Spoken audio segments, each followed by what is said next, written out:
दोस्तों अभी पिछले वाले वीडियो में मैंने जरा सा सच क्या बोल दिया, आप तो मुझे ही कोसने लगे। पता नहीं आप लोगों को ऐसा क्यों लगता है कि मैं किसी पर्टिकुलर एक पॉलिटिकल पार्टी का सपोर्टर हूँ। ऐसा वगैरह कुछ भी नहीं है। आज कांग्रेस महंगाई के खिलाफ देश में विरोध कर रही, प्रदर्शन कर रही है और इसके बाद राजधानी दिल्ली में धारा 144 भी लगा दी गई है। महंगाई पर कांग्रेस का संसद से लेकर सड़क तक हल्ला बोल देखने को मिला। राहुल गांधी के बाद प्रियंका गांधी को भी हिरासत में लिया गया। पीएम आवास जाने से रोकने पर सड़क पर ही बैठ गए प्रियंका गांधी। बैरिकेड उलांघने की भी कोशिश की गई। ये कुछ तस्वीरें और फुटेज आप देख सकते हैं प्रियंका गांधी ने किस तरह से बैरिकेड को लांघ कर आगे बढ़ने की कोशिश की। खैर अब मैं इस पर एक शब्द भी नहीं बोलना चाहता हूं, क्योंकि मैं जब महंगाई पर बात करता हूं तो आप लोग मुझे ही पर्टिकुलर किसी राजनीतिक पार्टी से जोड़कर देखते हो। अब देखिए यहाँ पर महंगाई पर एक और बड़ी खबर आ रही है। आपने अगर बैंक से लोन वगैरह लिया हुआ है तो आपकी ईएमआई बढ़ने वाली है, क्योंकि भारतीय रिजर्व बैंक आरबीआई की आज भी एक बैठक थी जिसमें रेपो रेट में बदलाव किया गया। आरबीआई ने रेपो रेट की ब्याज दरों में 0.50% की बढ़ोतरी कर दी है और इससे लोन महंगे होंगे। एक उदाहरण से समझे तो 20 साल वाले 30 लाख रुपए तक के होम लोन की ईएमआई करीब 900 रुपए बढ़ जाएगी। बढ़ती महंगाई से चिंतित आम नागरिकों के लिए एक और बुरी खबर आ रही है। भारतीय रिजर्व बैंक ने रेपो रेट में 0.50% का इजाफा किया। पहले रेपो रेट 4.90% थी, वो अब बढ़कर 5.40% हो गई है। यानी कि आरबीआई के इस फैसले से होम लोन से लेकर ऑटो लोन, पर्सनल लोन सब कुछ महंगा होने वाला है और आपको ज्यादा ईएमआई चुकानी पड़ेगी, यानी कि आपकी लोन की किस्त बढ़ने वाली है। आरबीआई के गवर्नर शक्तिकांत दास ने शुक्रवार को प्रेस कॉन्फ्रेंस में ब्याज दरें बढ़ाने की जानकारी दी है। आरबीआई गवर्नर ने क्या क्या कहा आप देख सकते हैं कि रेपो रेट में 0.50% बढ़ाने का फैसला किया गया। Financial year 2023 real GDP growth अनुमान 7.2% पर बरकरार है। सप्लाई बढ़ने से खाने के तेल की कीमतों में कमी आ रही है। फाइनेंशियल ईयर 23 में महंगाई दर 6.70% पर संभव है। करंट अकाउंट डिफिसिट चिंता की बात नहीं है। भारतीय अर्थव्यवस्था पर महंगाई का असर देखा जा सकता है। ग्लोबल स्तर पर महंगाई चिंता का विषय है। कोरोना के बाद दुनिया के कई देशों में महंगाई बढ़ोतरी देखने को मिली। आज सिर्फ हमारे भारत में ये हालात नहीं है दोस्तों, बल्कि अमेरिका, जापान, रूस जैसी डेवलप्ड कंट्री में भी आपको महंगाई का हाल बेहाल देखने को मिलेगा। अब मैं यहाँ पर ये नहीं कह रहा हूँ कि कांग्रेस जो प्रदर्शन कर रही है गलत है या सही है। आप खुद अच्छे समझदार हैं। हमारे देश में जो नेता हैं, आज जो देश के प्रधानमंत्री हैं, जो आपके एरिया के एमएलए, विधायक हैं, उनको मैंने तो नहीं चुना ना। जब भी मैं किसी मुद्दे पर बात करता हूँ और आपको सही से समझाने की कोशिश करता हूँ तो आप कमेंट बॉक्स में उल्टा मुझे ही कोसते हो कि यार डीएलएस भाई तुम तो बीजेपी सपोर्टर हो या वगैरह वगैरह, ऐसा कुछ बहुत सारे लोग बाग भाई बहन कहते हैं। हाँ मुझे पता है कि आज महंगाई बहुत ज्यादा बढ़ रही है वाकई में देश में, और सरकार को ऐसे उचित कदम उठाने चाहिए जिससे कि देश में आम आदमी महंगाई से राहत पा सके और आम आदमी को अच्छे रोजगार मिल सके, अच्छी सुविधाएं मिल सके, क्योंकि एक सरकार का यही तो फर्ज होता है। लेकिन इसका मतलब ये तो नहीं कि मैंने अकेले सरकार चुनी। हमारे देश में जो आज 130 से 135 करोड़ जनसंख्या है, हम सभी ने मिलकर के हमारे नेता, हमारी सरकार को चुना,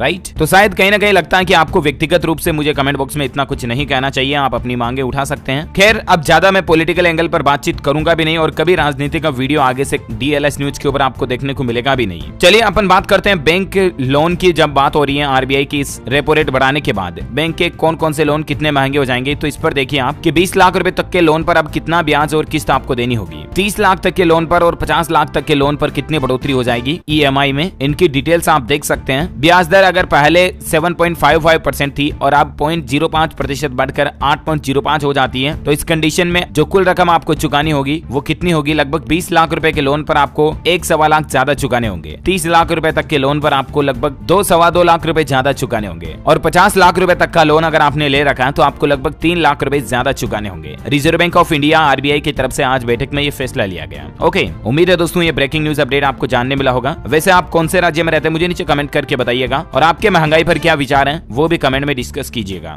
इस वीडियो को लाइक और शेयर करना, हमारे चैनल डीएलएस न्यूज को सब्सक्राइब करके बेल आइकन जरूर दबा देना। Thank you, take care, good bye, जय हिंद, जय भारत।